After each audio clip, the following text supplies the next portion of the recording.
And it's News 360 coming to you live from the News Hub here at Desawe Kanda. I am Portia Gabo. And I am Martin Asiedudata. These are the headlines for the next 1 hour. News 360 headlines is brought to you by Flamingo Paint, Pepsodent Charcoal and Pepsodent Herbal, EcoBank. National Food Buffer Stock Company debunked claims by rice producers that government appointees are failing to enforce a directive to purchase locally produced rice.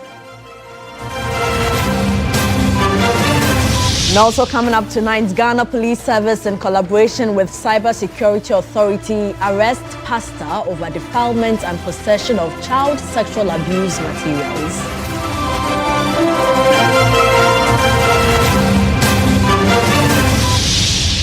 And later in the bulletin, Data Protection Commission warns Ghanaians against unlawful spread of sensitive information.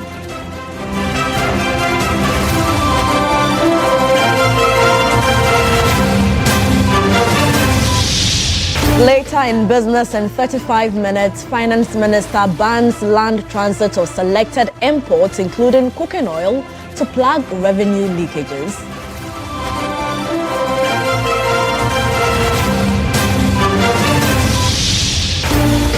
And on the international front, Iran's hardliners stage show of force taken to the streets to proclaim their loyalty to the new supreme leader, Mujtaba Khamenei, aiming ongoing war against Israel.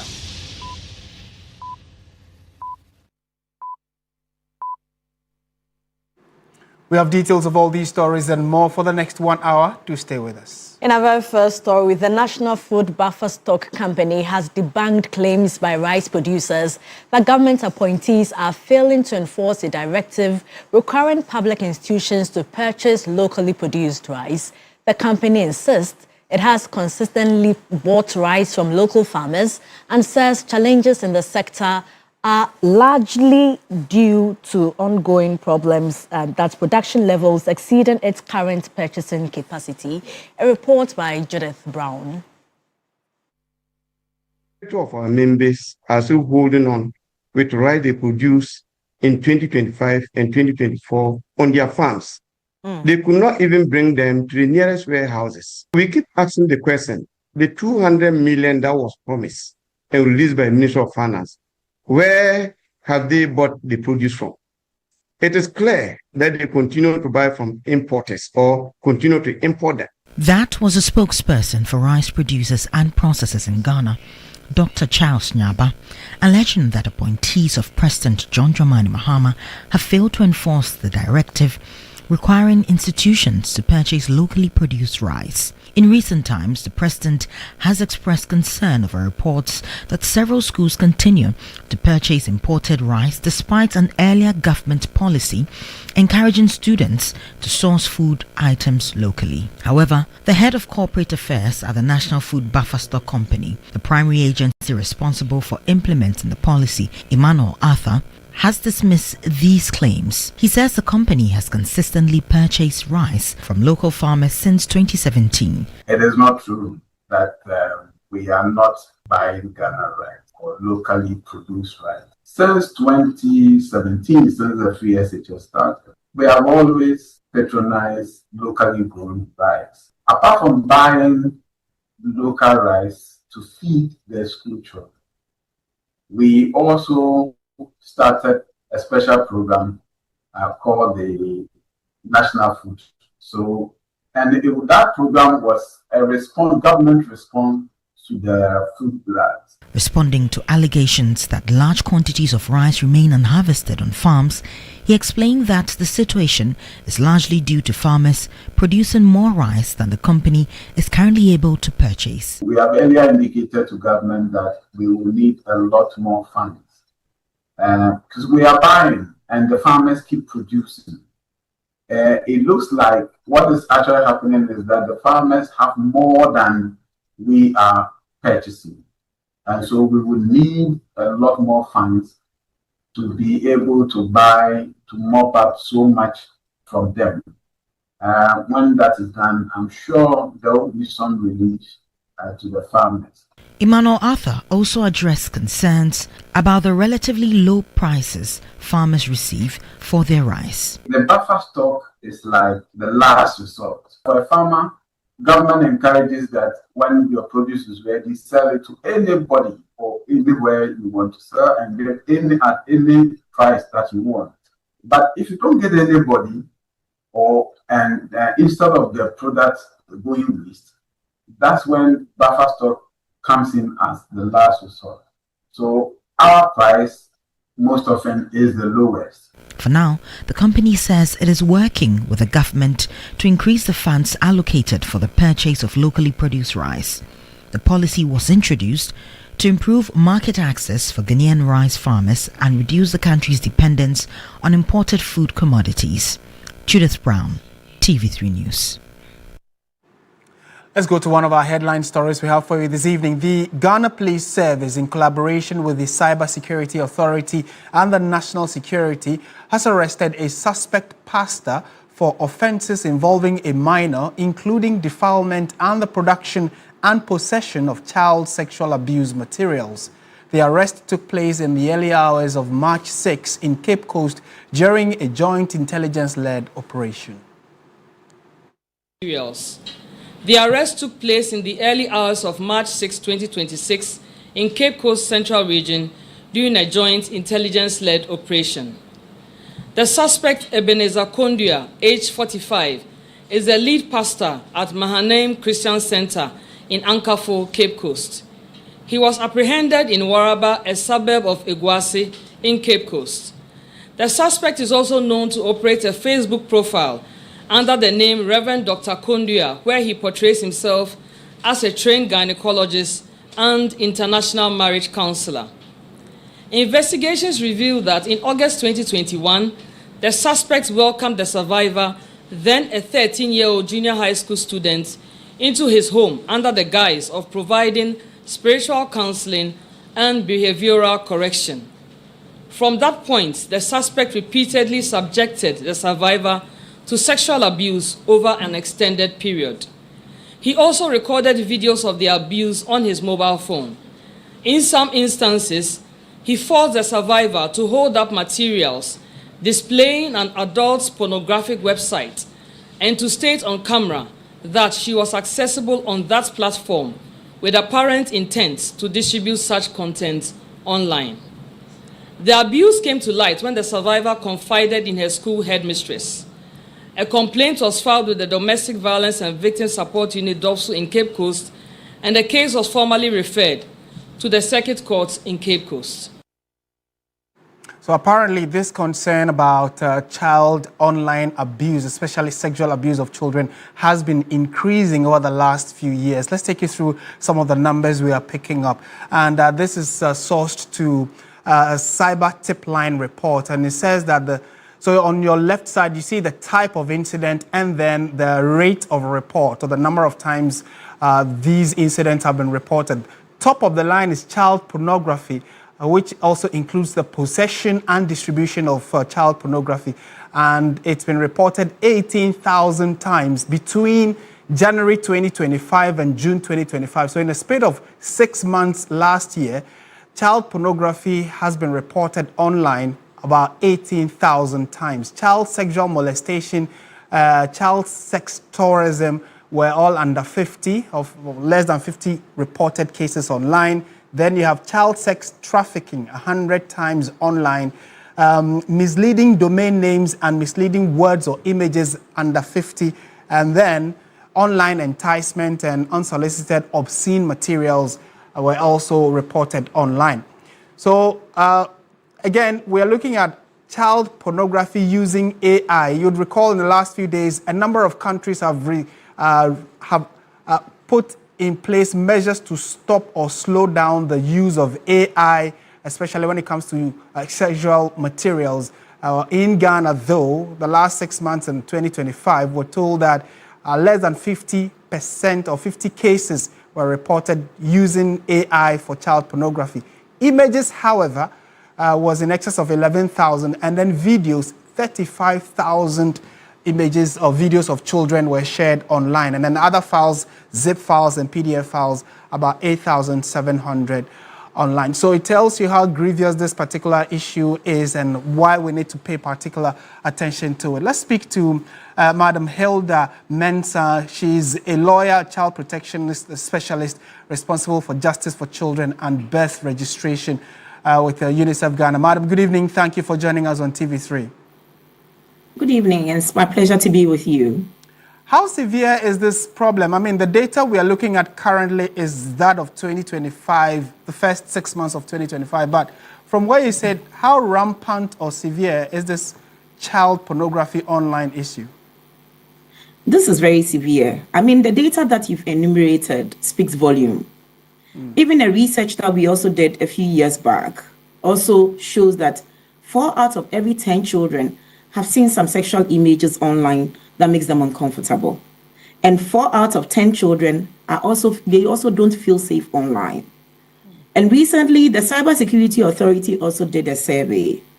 Out of 3,600 young people who were spoken to, 2,331 have experienced some sexually explicit images that make them uncomfortable, while about 862 of them have also experienced sexual scam that they were required to provide sex for in order for the scam not to be extolled. And so it's very worrying.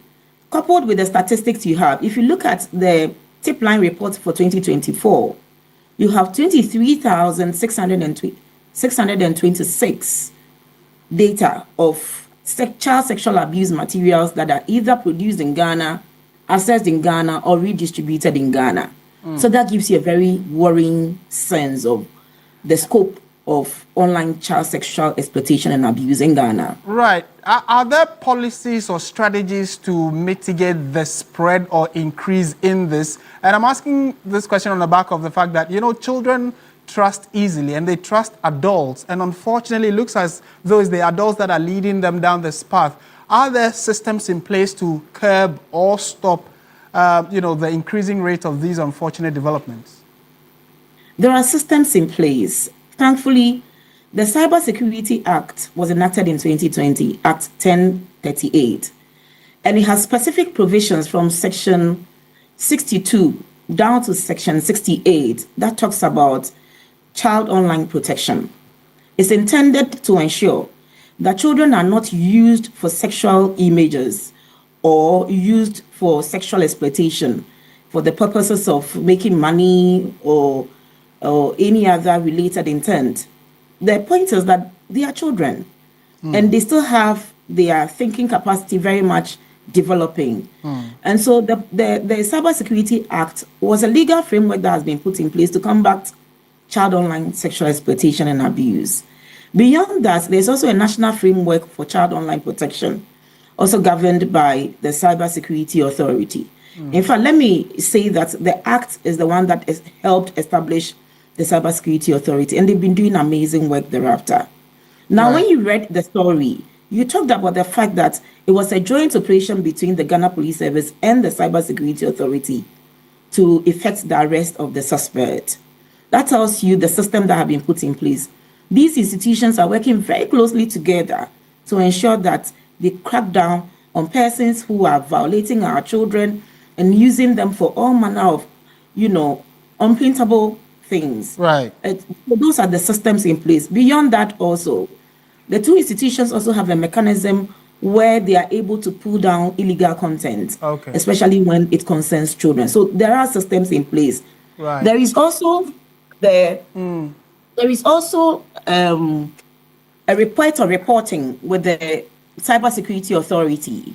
They have a social media handle, they have WhatsApp line that you can call. They also have an SMS line, 292. You can also call directly 292 to report any of such thing. Also from the story, it was great that the victim was able to confide in her headmistress. Yes. Parents, teachers, persons of trust are supposed to be there for children to safeguard them and to protect them. And so these are all mechanisms to ensure that children are easily reported, including the Ghana Police Service themselves, the emergency line to that help. you can call. Madam, thank you so much for your time and the insights you've shared on this story. Madam Hilda Mensah is a lawyer and a child protection activist. So your thoughts and comments are also very welcome on this issue as we seek to stop the unfortunate spread of child pornography and the growth of it. Let's now go to the labor front, where a meeting between the Fair Wages and Salaries Commission and the Civil and Local Government Staff Association of Ghana, CLOGSAG, has ended inconclusively, leaving the nationwide strike by the association still in force. CLOGSAG says the commission indicated it would need to consult other key stakeholders before it can persuade the association to call off the industrial action. Meanwhile, the Local Government Workers Union has also joined the strike. The meeting between parties was held behind closed doors and lasted for about an hour. At the end of the discussions, officials of the Fair Wages and Salaries Commission were unable to convince CLOGSAG and the Local Government Workers Union to suspend their strike. Executive Secretary of CLOGSAG says the strike will continue until government is able to address their concerns. The Fair Wages is going back to consult with government and get back to us. And you are satisfied with that? Yeah, we are satisfied with it now. They are going to consult government in what way? Because this is a finalized something, concluded and ready to be implemented.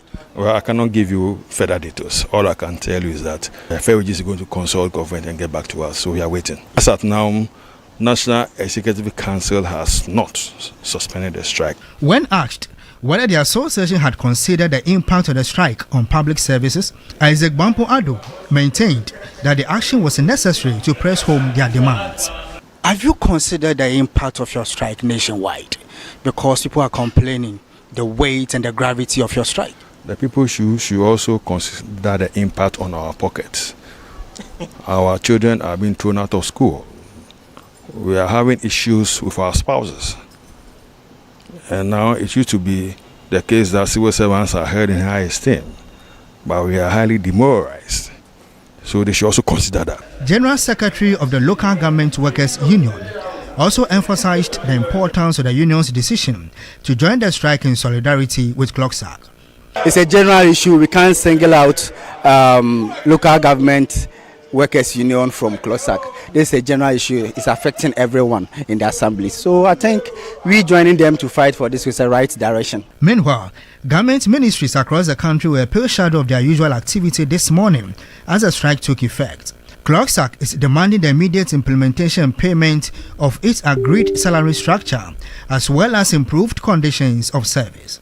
Our first port of call was the Ministry of Labour, Jobs and Employment, where the atmosphere was unusually quiet. The precincts appeared largely deserted, with only the reception area showing minimal activity. At the office of the Registrar of Companies, however, the environment was relatively busy, with several clients present to transact business. We sought to find out why staff at the office were working despite the ongoing strike. The Deputy Registrar of Companies, Benjamin Zigosh Nyakwenu, explained that staff of the office are not members of CLOGSAG. It is not because we don't respect the decision of CLOGSAG. It is because by law, the law have hived us from Registrar General Department. And so the law says that we are public service. So we are under Public Service Commission. In a related development, the Ashanti region has not been left out. Our reporter Ibrahim Abubakar also gauged the impact of the Civil and Local Government Staff Association of Ghana's strike in the Ashanti region. The strike by the Civil and Local Government Staff Association of Ghana, CLOGSAG, has begun to disrupt public administration services in Kumasi as workers withdraw their services over concerns about delayed conditions of service. The nationwide industrial action has forced many government institutions to suspend operations, leaving clients to bear the brunt of the situation. At the Births and Death Registry Regional Office, the busy premises were unusually quiet, with empty chairs replacing the typical crowds. Staff have vacated their post in compliance with the strike directive issued by CLOGSAG. Several individuals who had visited the office to access services were left stranded and had to return home without being attended to. My birthday certificate, but they are on track. As you said, I didn't see anyone here. So I don't know whether they will come or they will not come. You see, as a worker, we need government to help them so that they can also come and help us. The situation is not different here at the Controller and Accountant General's Department, where offices remain closed as staff have stayed away from their desk in line with the directive.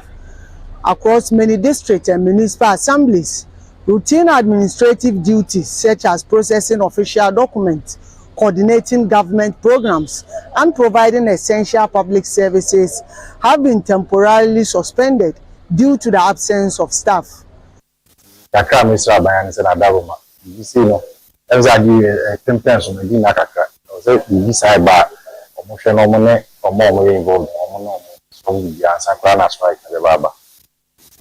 strike follows what the association describes as prolonged delays by government authorities in implementing an agreed salary structure and improved conditions of service for civil and local government workers. Despite a directive by the National Labour Commission asking the association to suspend the strike and return to the negotiation table, CLOGSAG leadership has instructed members nationwide to stay away from work until their concerns are addressed. Meanwhile, labor authorities and government officials are expected to engage the union in negotiations aimed at resolving the impasse and restoring normal operations in the public services later today. Ibrahim Abubakar, TV3 News, Kumasi. And from the Bono East regional capital, our correspondent Belinda Teta reports that clients who visited the physical planning office were left disappointed. Developers, the timing of the strike has been devastating. One frustrated developer shared his ordeal after arriving at the office only to find the doors closed. In fact, I brought my building document here for permit, and they called me to come and collect it for some corrections. And the technical person has finished the collection. I'm bringing it back for approval, only to hear that they are on strike, but I'm not aware. So it has distracted my work, and it pays me to, because I want to start my project, and without the permit I can also not start. So I don't know. But I will plead with the government that whatever they are requesting, he should sit down with them so that their need will be met. Let's shift our attention to some other stories. The Data Protection Commission has cautioned Ghanaians against unlawful spread of data and sensitive information that could have future implications, as a new law is being proposed to deal with emerging threats like misuse of artificial intelligence. Meanwhile, Health Minister Kwabena Minta Akando says government has stepped up vaccination to tackle the spread of Mpox. Christian Yali reports. Since the outbreak of Mpox in May 2025, the health minister says government has continuously deepened its surveillance as well as contact tracing to ensure that the spread is contained. He says another measure, which is the vaccination drive, has helped to reduce the average cases per week from 28 to 7 cases per week. The situation update as at 3rd March 2026 is that Ghana has recorded 1,038 confirmed cases and 8 deaths, largely among persons with underlying health conditions. 124 districts across all regions, representing 47.51%, have reported confirmed cases, with the Greater Accra and Western regions being the most affected. There's currently 1 case on admission with no critical cases. Kwabena Minta Akando also indicated that government will bear the cost of treatment for all Mpox patients. 31,231 persons have been vaccinated across 12 districts in the Ashanti, Greater Accra, and Western regions, achieving coverage exceeding 95% of the target population. Government has further ensured that medical bills relating to the patient care during this outbreak are covered by the states so that no cost is passed on to the affected persons. In the face of AI, artificial intelligence, and deep fakes, the Data Protection Commission says it is rolling out measures in collaboration with international partners to ensure that Ghanaians do not share sensitive information on social media. We have to be cautious about what we put out there. We have to be cautious about who we put out, because basically anything you put out today, once it goes out, it becomes very difficult for you to be able to get it out. But we're also calling especially for data controllers, because it's a two-way street. We have what we call purpose limitation as a data controller, that when you collect information, you can only use it for the purpose for which you collected it. The Data Protection Act also requires that you collect only what is required. If you look at the law passed in 2012, it has not given them the teeth to bite when there are failures, when there are violations. And we think that the bill that is coming, Parliament will have to scrutinize it very well and ensure that it empowers data protection to be able to bite against those who violate the law. In other contributions on the floor, the Member of Parliament for Afajato South, Frank Efriye, indicated that the youth play a pivotal role in the governance architecture of the country. As such, he wants a development fund set up to secure their future. Data from the Ghana Statistical Service revised edition in 2024 put youth unemployment at a staggering rate of 32%. This is like a time bomb. Matters of job, matters of livelihood, and the rest must be taken seriously.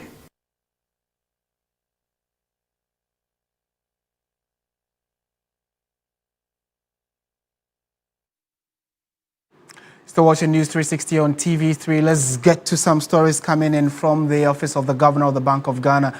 And Dr. Johnson Esiedu, I beg your pardon, Dr. Johnson Pandit Esiama, who is the Governor of the Bank of Ghana, has defended the central bank's decision to rebalance Ghana's international reserves, describing it as a strategic move to reduce risk and improve the liquidity of the country's reserve assets. Speaking before Parliament's Committee on Economy and Development, Dr. Esiama explained that the bank converted part of its gold holdings into foreign exchange assets to ensure a more balanced reserve portfolio. He noted that Ghana's gold reserves increased significantly under the domestic gold purchase program, rising from about 8.7 tons before 2021 to over 40 tons by October 2025. At the same time, a 62% rise in global gold prices in 2025 pushed gold to account for about 42% of Ghana's gross international reserves, creating concentration risks. And this was contained in a statement after the Bank of Ghana appeared before Parliament. And clearly, it has to do with recent conversations about the Ghanaian economy, how the Bank of Ghana, the Finance Ministry, and the executive arm of government have been working assiduously to ensure the economy is stabilized and grows steadily. So on your screens are some of the key issues extrapolated from the statement. It says the rebalancing was undertaken to ensure Ghana's reserve remain liquid and readily usable to stabilize the foreign exchange market and finance essential imports when needed. Central banks manage reserves for safety, liquidity, and diversification rather than speculating on short-term movements in gold prices. The foreign exchange obtained from the gold conversion remains actively invested within Ghana's reserve portfolio to generate returns. Portfolio rebalancing of reserve assets is a standard central bank practice used periodically to control risk and maintain a resilient reserve structure. In more news tonight, members of the African diaspora have officially been granted Ghanaian citizenship in a ceremony held in Accra. The Vice President, Professor Nana Jenupokwa-Jaman, described the moment as a powerful step towards reconnecting Africa with descendants of Africans across the world. At the swearing-in ceremony held in Accra, members of the African diaspora took the oath of allegiance to become citizens of Ghana. The Minister for the Interior, Muntaka Mohamed Mubarak, said citizenship is not merely a legal status, but an invitation to contribute to the growth, stability and prosperity of the Republic. This moment also reflects Ghana's deliberate and evolving policy to strengthen engagement with the global African family. Over the years, we've initiated a number of activities such as the Panafest, the Joseph Project, the Year of Return, and beyond the return have laid important foundation for reconnecting the diaspora with the homeland. However, Ghana is now moving beyond symbolic engagement towards deeper and more structured partnership. Vice President Professor Nana Jane Opoku Agyemang said the event represents more than the granting of citizenship, noting it symbolizes reconnection, healing and the restoration of historical ties broken centuries ago. We are creating pathways for diaspora investment, expanding opportunities for diaspora entrepreneurship, strengthening cultural exchange, supporting diaspora participation in education, innovation, tourism, and national development. Ghana is championing international efforts to ensure that the injustices of the past are acknowledged and that the dignity of Africans everywhere is recognized. The Vice President encouraged the newly sworn-in citizens to embrace their new nationality with responsibility and commitment, describing their citizenship as a new chapter in Ghana's history and a step towards stronger global African unity.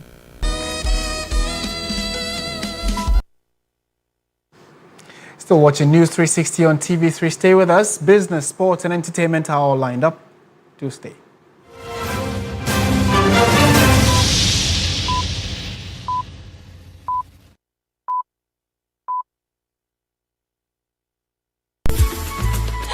I love President Charcoal.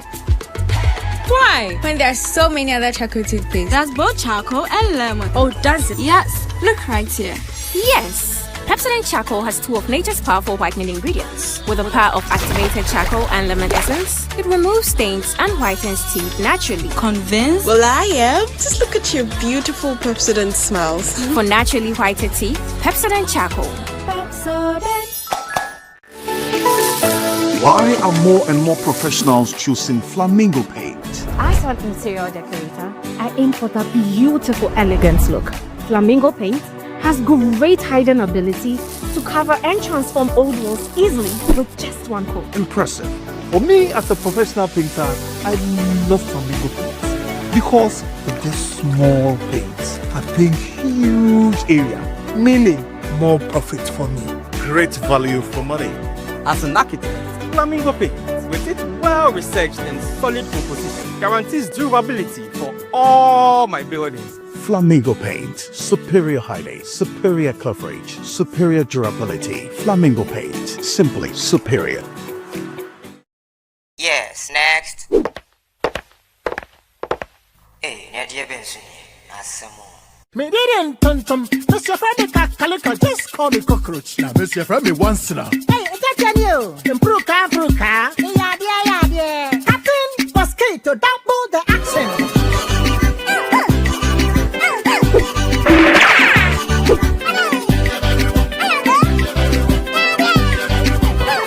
Me didn't sasso spray. Mr. Freddy sasso quell. Yeah, go to my sasso.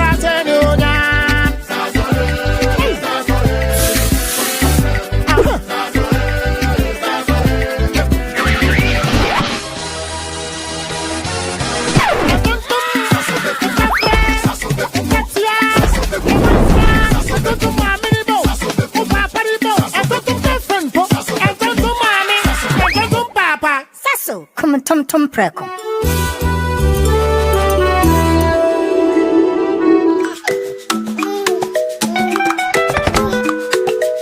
How may I help you today? We'd like to open a bank account.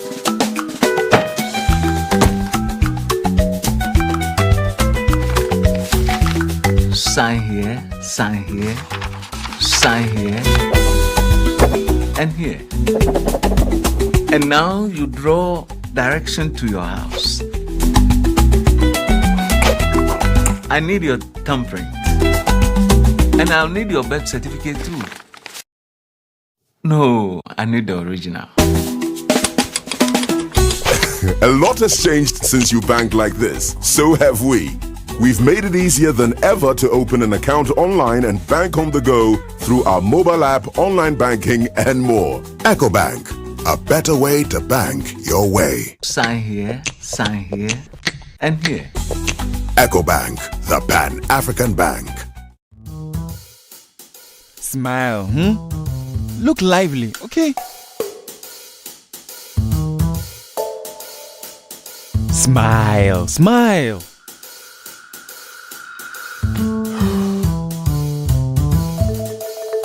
Is the money too small? A bad stomach ruins your day. Don't let it. Take Gastrone, your most effective antacid for the relief of symptoms of peptic ulcer, heartburn, gas pain, flatulence, and indigestion. Hey guys, let's go. Mwah. Can you bring down the smiles more? Gastrone, effective relief from stomach discomfort. Manufactured and distributed by NS Chemist Limited. This advert is FDA approved.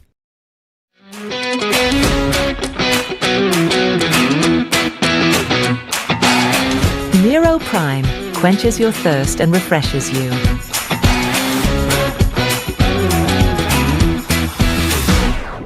Nero Prime. Stay hydrated, stay refreshed. For every pack of Nero Prime water, we donate a part of it for breast cancer treatment in association with Breast Society of Ghana. This advert is FDA approved.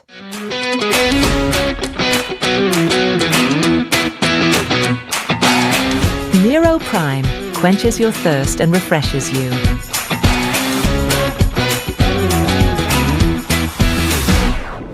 Nero Prime. Stay hydrated, stay refreshed. For every pack of Nero Prime water, we donate a part of it for breast cancer treatment in association with Breast Society of Ghana. This advert is FDA approved.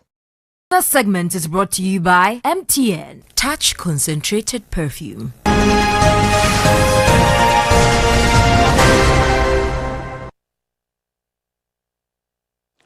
Hello there, good evening and welcome to the business segment here on News 360. I am Michael Obodu. Now, Finance Minister Dr. Kasiel Atto-Forsyth has ordered an immediate ban on the land transit of selected imported goods through Ghana's borders in a move aimed at tightening border controls and protecting government revenue. The directive follows a meeting between the minister, the acting commissioner of customs, Aaron Akono, and the management of the Customs Division of the Ghana Revenue Authority. Under the new measures, products including cooking oil, rice, sugar, frozen foods, textiles, flour, canned tomatoes, pasta, and pharmaceutical products will no longer be allowed to enter or transit through Ghana via land borders. The goods must now be routed exclusively through the country's seaports. Dr. Forsyth says the decision is part of broader efforts to close revenue leakages and strengthen monitoring of imports. The Finance Minister has also ordered the re-centralization of the Customs Technical Services Bureau, creating a one-stop shop for valuation while enhancing intelligence sharing, including data generated through the Publican AI system. All departments within the Customs Division have been directed to ensure strict compliance with the new directives.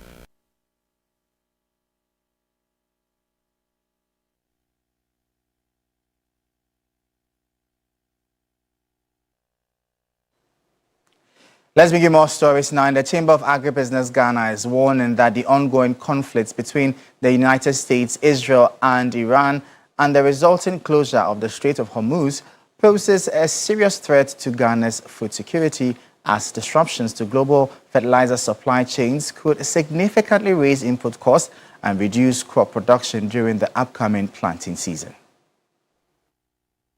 The Chamber explains that the Strait of Hormuz accounts for a significant share of global fertilizer-related commodities, including about 31% of the world's urea, 44% of sulfur, 18% of ammonia, and 15% of processed phosphates. According to the chamber, these disruptions are particularly concerning for Ghana because the country produces no primary fertilizer inputs domestically and relies entirely on imports.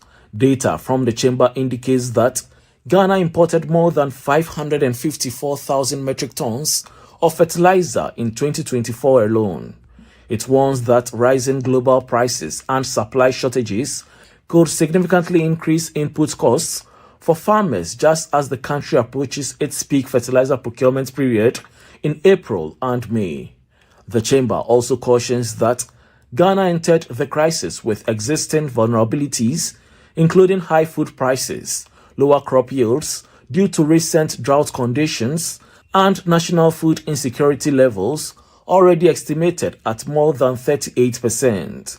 To cushion the impact, the chamber is urging government to implement emergency measures, including the suspension of fertilizer import tariffs, urgent procurement from Morocco's OCP group, financial support for fertilizer importers and farmers, and the establishment of a national fertilizer strategic reserve. The chamber further called on farmers across the country to continue planting despite the uncertainty, while adopting strategies such as micro-dosing fertilizer and intercropping with legumes to maintain yields with lower input use. It also stressed the need for Ghana to accelerate long-delayed plans to build domestic fertilizer production capacity in order to reduce future dependence on global supply chains. And that'll be all for the business segment here on News 360. I am Michael Obodu. We'll bring you updates now from the currency and the commodities market.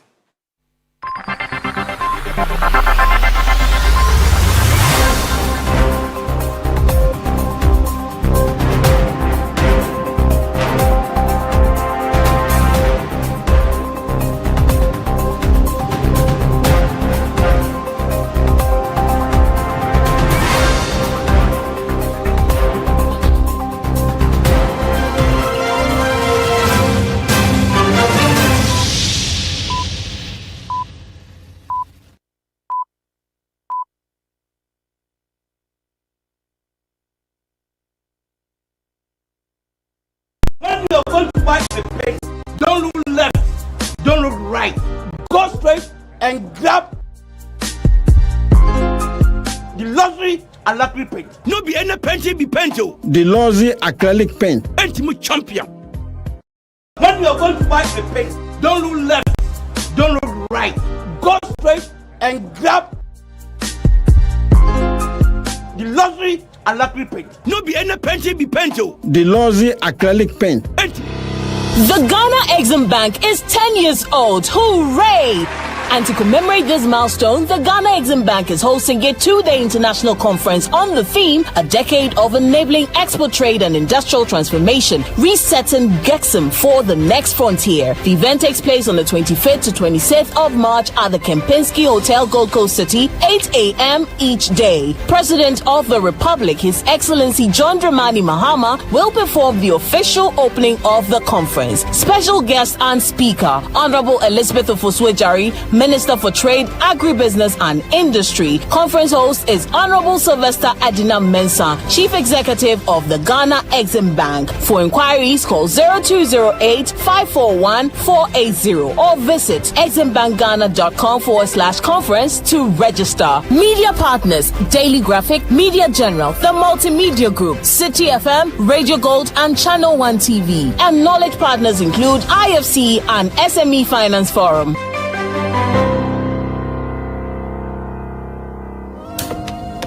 Before the day begins, warmth stirs within our homes. Every cup of tea brewed carries care and togetherness. The warmth stays with us all day, and at Iftar, it gathers us again. When we share a cup, we share more than tea, for the little moments that bring us closer. Lipton, tea is for togetherness. This advert is FDA approved. Something big and truly extraordinary is happening this Ghana month. We are celebrating the brilliance, the beauty, and the unbreakable spirit of what we create as Ghanaians. Introducing Gold Board Jewelry Heritage Village, happening from 26th to 28th March 2026, 8 a.m. to 9 p.m. each day. Join us at Akwaba Park, right opposite the Hajj Village, for a one-of-a-kind curated experience. This isn't just an exhibition, it's a vibrant heritage village alive with Ghanaian excellence. Discover proudly made in Ghana brands and institutions showcasing breathtaking craftsmanship, bold innovation, world-class manufacturing, and exports-ready treasures, all in one electrifying space. It's a powerful celebration of our innovation, culture, our creativity, and the economic future we're building together. Experience Ghana like never before. Celebrate value addition the Gold Board Jewelry way, where every piece tells our story. To exhibit, partner, or simply be part of this historic moment, call now 020-941-7777 or 053-630-8888. This is one of a kind. Don't miss out. Gold Board Jewelry, pure, precious, proudly Ghanaian. John, the sun come out to play. It's bright like you. Why? Why want to play all day? You are growing. Why? Do I like to hold you closer very near? Why do we always choose soft care? Because you get to sleep soundly. Soft Care Baby Diapers uses liquid lock technology that absorbs water and holds it at the bottom, offering your baby long-lasting dryness. Do we always choose soft care? Soft Care. Very soft. When you're going to buy a paint, don't look left, don't look right. Go straight and grab the luxury acrylic paint. No be any paint, be paint. The Luxury acrylic paint. Paint me champion. When you're going to buy a paint, don't look left, don't look right. Go straight and grab the luxury acrylic paint. No be any paint, be paint. The Luxury acrylic paint. Sports segment is brought to you by Sasso Insecticide Spray and Coil.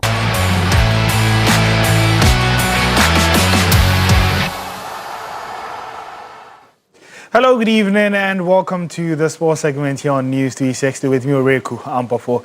It was a forgettable weekend for Ghana Premier League clubs as league leaders Mediama Sporting Club suffered defeat at home for the first time this season, while second place Gold Stars also lost to Young Apostles. Kerala United defeated Asante Kotoko, whereas Hearts of Oak shared the spoils with Basake Holy Stars. The following report has more details. We've had a lot of shocking results from the different venues that the matches were played. Here at the University of Ghana Sports Stadium, Heartofok were hoping to bounce back to winning ways after losing match between 4 to Gold Stars. They thought they would beat Baseke Holy Stars, but it wasn't meant to be. Baseke came in strongly, and Heartofok were even reduced to 10 men in the second half when Kevin Osasibe was shown a red card. Heartofok halved, created all the chances, but could not put the ball at the back of the net and do the game goalless, meaning that Heartofok have now drawn 4 consecutive games at home. Not good for them, especially a team that is in the title conversation. But elsewhere, Asante Kotoko were at the Tamale Sports Stadium. They lost by a goal to nil to Kerala. Kotoko have a lot of issues and would need something special to dig themselves out of the trenches they currently are in. But for Baby Any Gold Stars, they traveled to Wenchi with the hope of getting at least a point. It wasn't meant to be for them. They lost by 3 goals to 1, which is a surprising result. But considering the fact that Young Apostles themselves are not in a good position, this result was much needed for the Wenchi-based club. So it looked like it was an advantage Mediama, but guess what? They've lost their first game at the TNA Stadium this season, losing to Hohoi United by 2 goals to 1. Mediama took the lead. Hohoi equalized. Mediama got a penalty. Their goalkeeper, Felix Shea, stepped up and missed the penalty. And Hohoi United got the all-important goal, meaning that they condemned Mediama to their first ever defeat at the TNA Stadium this season. So the biggest, winners of match 25 has to be Ediana.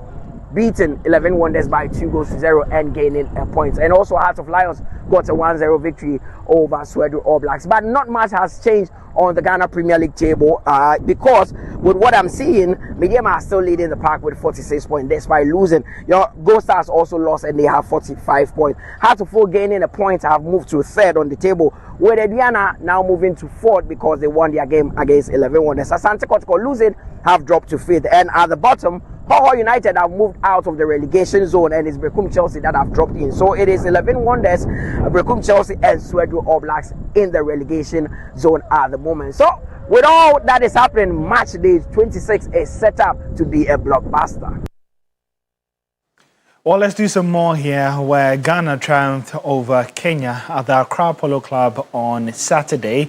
The polo experience was part of a wider reach to strengthen the bilateral ties between the two countries while promoting tourism in South Africa via sport. The following report has more details. Bit to enhance the reach of tourism in South Africa, the polo experience took place at the Accra Polo Club on Saturday. The sporting event, which served as a vehicle for marketing South Africa's culture to the rest of Africa, saw Ghana's polo team defeat Kenya. Speaking after the event, Acting High Commissioner to South Africa, Mrs. Msfree Selthe, admitted the similarities in culture between Ghana and South Africa, while entreating the rest of the continent to explore the country. So it's a very important relationship. Ghana is one of our strategic partners. So we want to elevate these relations even more. This year, we are expecting that our presidents will meet here in Ghana under the PNC. The tourism cooperation is one of the active cooperations that we have with Ghana. So today, we are just enhancing that cooperation to include business, to include people-to-people relations, and we are excited to be here to witness this lovely occasion. Meanwhile, South Africa's West African Director of Tourism, Thekiso Rakolojane, emphasized the importance of sport and the steps taken by South Africa to propagate tourism in the country. Sport is very important, not just for South Africa, but for globally, because sport is the one thing that brings us all together. And today we are gathered at the Accra Polo Club to firstly celebrate Ghana's independence, but secondly to also engage with the members of the polo community and Ghanaians at large. And as South African tourism, we are saying, as we celebrate Independence Day, we like to say to you, very soon you'll be taking your Easter holiday to take rest. And if you're planning to go anywhere, please come to South Africa, because that is the place that is waiting to receive you. Tourism remains a key driver for shaping African economies, while sport serves as the X factor for transformation. Or you can get some more updates on our social media handles at 3sports. My name is Ore Kwampo, and entertainment news is up next.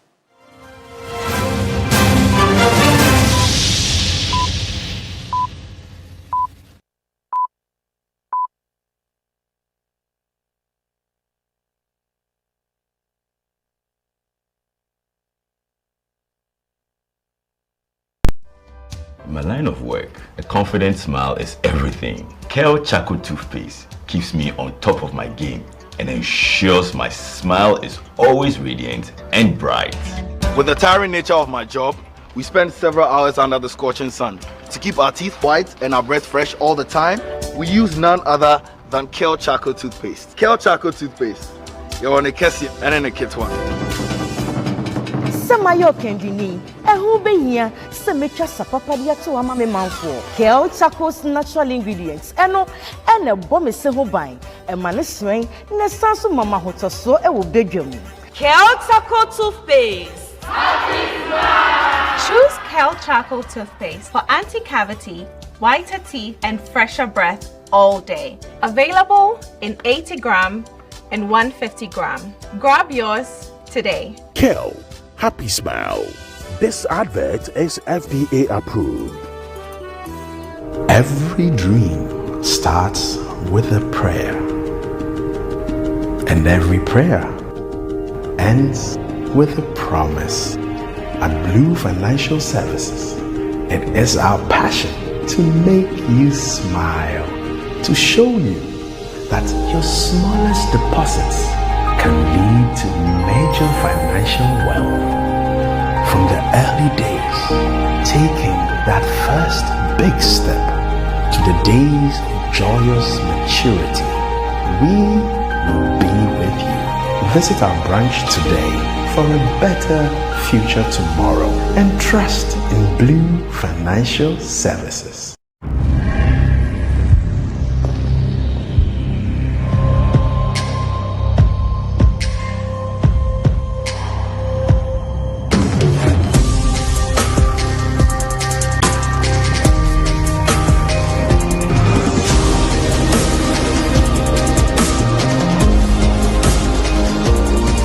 Day by day men, strong and refined, the skincare you deserve. Dream. When you're going to buy a paste, don't look left, don't look right. Go straight and grab the luxury acrylic paint. No be any paint, be paint. The luxury acrylic paint. Paint champion. When you're going to buy a paste, don't look left, don't look right. Go straight and grab the luxury acrylic paint. No be any paint, be paint. The luxury acrylic paint. Paint. Entertainment news segment is brought to you by GTP Lifestyled and Napa Foods. Heaven Black Insecticide Spray and Coil. Powered by 3 Entertainment. Good evening and welcome to the entertainment news segment here on News 360. My name is Noella Donko. Now, reigning GMB Queen Etonam has officially launched the Queen Etonam Be It Foundation. The foundation will focus on advocacy and mentorship programs aimed at promoting early childhood education.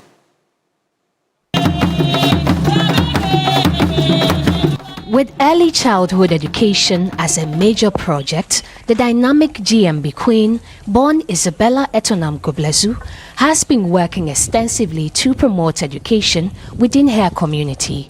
Months after winning the coveted Ghana's Most Beautiful Crown, the spirited Etonam has embarked on several mentorship programs and platforms advocating early childhood education for all. On Monday, Queen Etonam and her team officially launched the Etonam Be It Foundation. And of the Holy Spirit. Hip, hip, hip, hip. Hip, hip, hip, hip. The project will not only focus on advocacy and mentorship programs aimed at promoting early childhood education, but will also support the construction of 3 modern preschool buildings and libraries, as well as provide educational scholarships for children with special needs in underserved communities. Recognizing the role of education in society, Volta Regional Minister James Gunu noted at the launch that early childhood education is a shared responsibility that requires the support of all stakeholders. I want to encourage everybody to support this initiative because it's going to help the next generation to excel in education. And once you give education, you are giving development. So the children should not be left in the house, without getting solid foundation for education. We all need to support Queen Etonam to achieve this dream. To the Queen, it is a dream come true to assist under-resourced students and impact lives through her project. All you need is just a dream. If you can dream it, you can be it. And that is what the Queen Etonam's Be It Foundation is about. Dreaming and achieving everything that you ever wanted and dreamt of. If you give every child the opportunity, they can become Ghana's most beautiful like me. They can become ministers, they can become MPs, so many other things kids dream of becoming. And so we do not want to look at these kids get stuck in the village with low self-esteem, inferiority complex, simply because they have not had the opportunity to be educated. So huge congratulations going out to you, Queen Etonam. But that's it for the entertainment news segment here on News 360. My name is Noella Donko. Thank you so much, Noella. It's now time for international news. Iran's headliners staged a show of force on Monday, taking to the streets to proclaim their loyalty to the new supreme leader, Mujtaba Khamenei, 56, a Shiite cleric with a power base among the security forces and their vast business empire, has been declared unacceptable by U.S. President Donald Trump, who has demanded Iran's unconditional surrender. Meanwhile, Turkey, the UAE, and Qatar all say they have intercepted Iranian missiles on Monday. The benchmark oil price has passed $100 a barrel for the first time since 2022. It's always a pleasure sharing your company here on News 360. Thank you for watching. That's it for the package. I am Martin Asiedu. That's it. And I am Portia Gabodu. Join Alfredo Kansa at 10 p.m. for Ghana Tonight. Good evening.